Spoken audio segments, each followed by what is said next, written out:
नमस्कार फरीदाबाद, मैं सौरभ भारद्वाज और एक बार फिर हम हैं विधायक नीरज शर्मा के साथ। बार बार बात होती है, बार बार चर्चा होती है 200 करोड़ रुपए के घोटाले की। नगर निगम फरीदाबाद में जो 200 करोड़ रुपए का घोटाला हुआ उस पर बात होती है और बार बार विपक्षी आरोप लगाते हैं कि नीरज शर्मा ने एक बार कपड़े उतारे थे इस घोटाले को लेकर, भ्रष्टाचार के इस मामले को लेकर। लेकिन बाद में शायद कोई सुलह हो गई सरकार से, बाद में शायद सरकार का कोई ऐसा प्रेशर आया कि नीरज शर्मा अब खामोश हो गए हैं इस पूरे मामले में। नीरज जी, देखिए, रामायण की हमारी बहुत सुंदर चौपाई है और मैं मेरे मित्रों को चाहूँगा जरूर एक बार रामायण का सिमरन करें, रामचरितमानस पढ़े। जाकी रही भावना जैसी, प्रभु मूरत तिन देखी जैसी। और जो व्यक्तित्व व्यक्ति का खुद होता है वही उसका आईना भी होता है। ये सत्य है कि मैंने कपड़े उतारे थे, इस वचन के साथ उतारे थे कि सरकार एक चुहिया को भी गिरफ्तार करेगी तो नीरज शर्मा कपड़े भी पहनेगा और जूते भी धारण करेगा। तो आपको ध्यान हो, इस 200 करोड़ के घोटाले के अंदर जो सबसे पहली गिरफ्तारी हुई वो इंजीनियर इन चीफ की हुई। बहुत बड़ा अधिकारी होता है चीफ इंजीनियर, और जिसमें कि सबसे बड़ी गिरफ्तारी हुई पूरे जो हरियाणा का लोकल बॉडीज का इंजीनियर इन चीफ था। हाँ, मुझे ये बड़ा दुख है कि कहीं ना कहीं सरकार में ऐसे लोग बैठे हैं कि जो उस लेवल पे कार्रवाई होनी चाहिए थी उस कार्रवाई को नहीं होने दे रहे। जैसे कि अभी तक 2 रुपए की रिकवरी नहीं हुई। ये बड़ी दुख की बात है, क्योंकि नगर निगम ने नगद पैसा तो दिया नहीं है। नगर निगम ने पैसा बैंकों के थ्रू दिया और बीच में माननीय अदालत भी आ चुकी है। आज की तारीख में सरकार ने चीफ इंजीनियर गिरफ्तार किया, नीरज शर्मा ने वस्त्र धारण करे अयोध्या में जाके।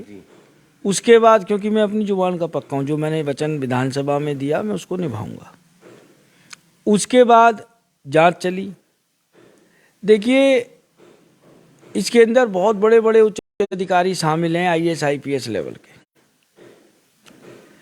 अब सरकार चिट्ठी चिट्ठी का कैसा छदम खेल खेल रही है, और मैं बार बार कह रहा हूं कि ये तो छोटी मछलियां हैं।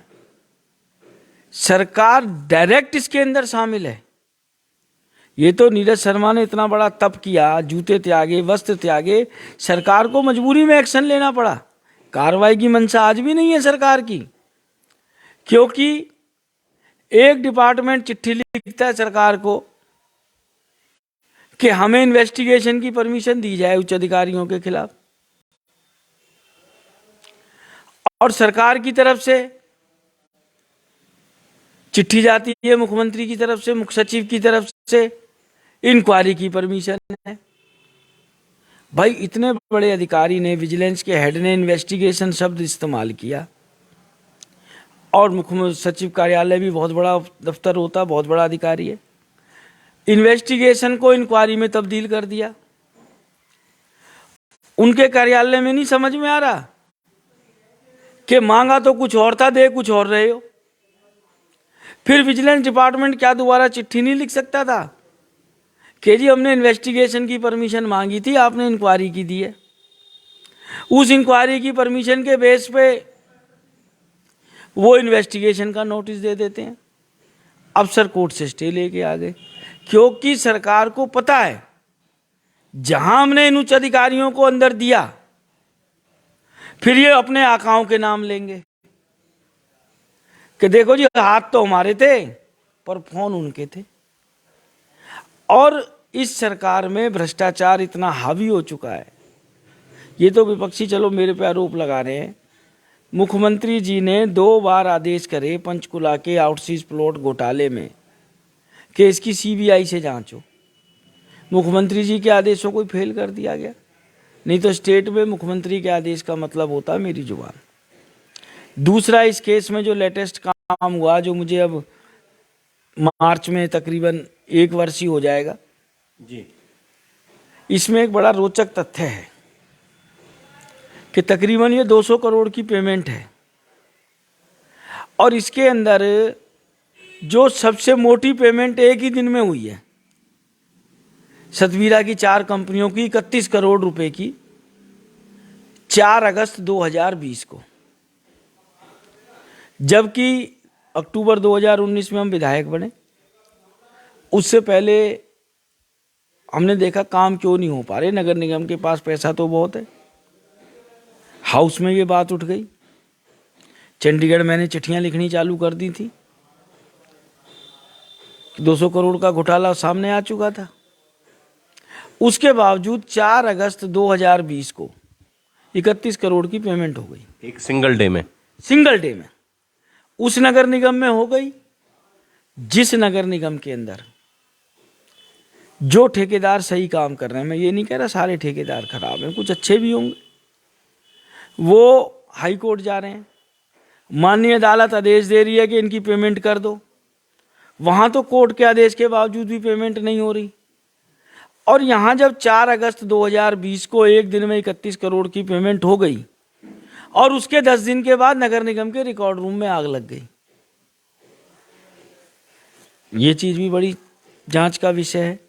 और सबसे बड़ी हैरानी क्या हुई कि जब ये 200 करोड़ के घोटाले पे मैंने कपड़े त्यागे, रिकवरी क्यों नहीं हो पा रही है, जूते त्यागे, कार्रवाई तो सरकार करेगी, नीरज शर्मा तो नहीं करेगा। नीरज शर्मा तो आवाज बन सकता है, जनता की आवाज उठाता है और उठाता रहेगा जी। फिर विजिलेंस डिपार्टमेंट ने सरकार से 17A की परमिशन मांगी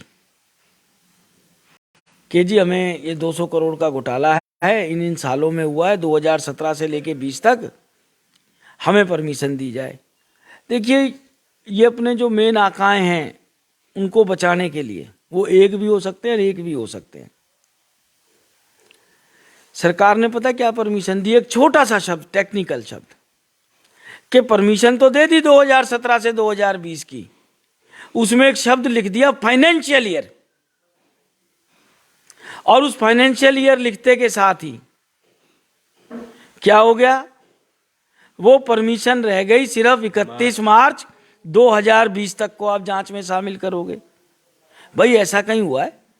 जब घोटाला 200 करोड़ का है तो भैया मैं तो कह रहा हूं 2005 में भी चले जाओ, 10 में भी चले जाओ, जनता की पाई पाई का हिसाब दो। आपने गैप क्यों लगा दिया, आपने ब्रैकेट क्यों कर दिया? और उसके बाद बड़ी हैरानी है कि विजिलेंस डिपार्टमेंट ने सरकार को चिट्ठी नहीं लिखी कि साहब ये घोटाला 200 करोड़ का है, इसमें 4 अगस्त 2020 को 31 करोड़ की सिंगल डे पेमेंट हुई है, ये सबसे बड़े घोटाले की ओर इशारा कर रहे हैं कि एक दिन में 31 करोड़ रुपए कैसे निकल गए नगर निगम के। और उसके मात्र 10 दिन बाद नगर निगम के रिकॉर्ड रूम में आग लग गई। हो सकता है ये बहुत बड़ा जांच का विषय है कि जिन्होंने 31 करोड़ की पेमेंट करी हो उन्होंने ही आग लगवाई हो, उससे पहले तो आग नहीं लगी नगर निगम के रिकॉर्ड में, 10 दिन में ही क्यों आग लग गई? और जब सारी एक एक पाई के हिसाब की बात हो रही थी, किसके कहने पे 31 करोड़ की पेमेंट को जांच से बाहर रखा? परंतु मैं एक बात कहना चाहूंगा, जिन मित्रों की आपने बात करी, मेरे विरोधियों को, ये सरकार बड़ी सरक सरक के चलती है। ऐसा नहीं है नीरज शर्मा का त्याग तपस्या बलिदान खराब चला गया। मुख्यमंत्री जी को भी उस दिन के बाद ख्याल आया कि हरियाणा में भ्रष्टाचार भी है, कमेटी भी बनाई, हाई पावर कमेटी भ्रष्टाचार के विरुद्ध मुख्य सचिव जी की अध्यक्षता में, और मनोहर लाल जी ने एक परमानेंट डायलॉग भी याद कर लिया है, भ्रष्टाचार का काल मनोहर लाल। हालांकि मैं उसमें एक लाइन जोड़ता हूं, जो रखे सदैव भ्रष्टाचारियों का ख्याल, क्योंकि भ्रष्टाचारियों को तो आप कुछ नहीं कर रहे। परंतु इस एक साल में नीरज शर्मा घर नहीं बैठा, मैंने कम से कम 10 चिट्ठियां लिखी, रिमाइंडर पे रिमाइंडर दिए, एक एक अफसर के पास गया हूं।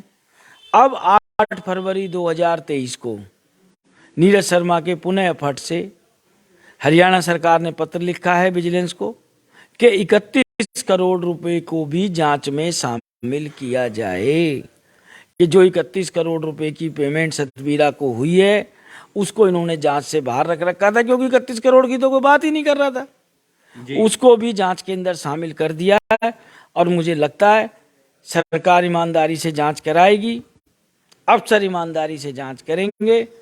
तो इसमें सौरभ जी, अफसर तो छोड़ो, सरकार के बड़े बड़े नुमाइंदों के नाम आएंगे। मैं नाम ले नहीं सकता इस समय, लेना भी गलत है, क्योंकि मैं तो इन्वेस्टिगेशन कर नहीं रहा हूँ, या तो सरकार मुझे दे दे इन्वेस्टिगेशन। अरे एक आदमी 2 रुपए की चैन चोरी कर ले किसी की, पुलिस बैक टू बैक 10 घरों तक पहुंच जाती है, सुनार तक पहुंच जाती है, जहाँ सुनार तक पहुंच जाती है। सुनार के पास वहां पहुंच जाएगी, किसकी भट्टी में गला है तो कहाँ गया, कूचा महाजनी तक चली जाएगी। और यहाँ 200 करोड़ का मामला है, बैंक में पैसे गए, बैंक से पैसे निकले, हवाई यात्राएं हो रही हैं, कहाँ से फर्जी माल के बिल बने, किस किस को गिफ्ट बटी, आपकी भी समाज बिरादरी के पत्रकारों तक बात पहुंची, कौन से अफसर के पास पहुंची, कौन से नेता के पास पहुंची। अरे ये मामला तो, क्योंकि इसमें विदेश यात्राएं भी शामिल हैं। मैं तो आपके माध्यम से फिर कहना चाहूँगा सरकार को, अगर जो थोड़ी बहुत शर्म है, हरियाणा की जनता की आप पैसों के हित रखना चाहते हो, इस मामले को सीबीआई और ईडी को अविलंब दे दो, क्योंकि इसमें आप देखिए ईडी का भी मामला निकलेगा, धन शोधन का भी मामला है, क्योंकि नगर निगम के खाते से 200 करोड़ एक के खाते में जा रहा है, मौके पे काम हुए नहीं है, ये सिद्ध हो गया है कि बिना काम के पेमेंट हो गई। वो पैसा बैंकों से निकल भी तो रहा है। ईडी का मतलब क्या है, मनी लॉन्ड्रिंग देखना, और ये तो प्रथम दृष्टया नजर आ रहा है मनी लॉन्ड्रिंग का केस है। क्यों नहीं सरकार ईडी को केस दे रही? क्योंकि सरकार को पता है ये केस हम जैसे ईडी को देंगे, हमारे बड़े बड़े मंत्री आएंगे, इसके अंदर विधायक आएंगे, सत्ता में बैठे उच्च अधिकारी आएंगे, किस मुंह से वो सीबीआई ईडी की जांच का सामना करेंगे।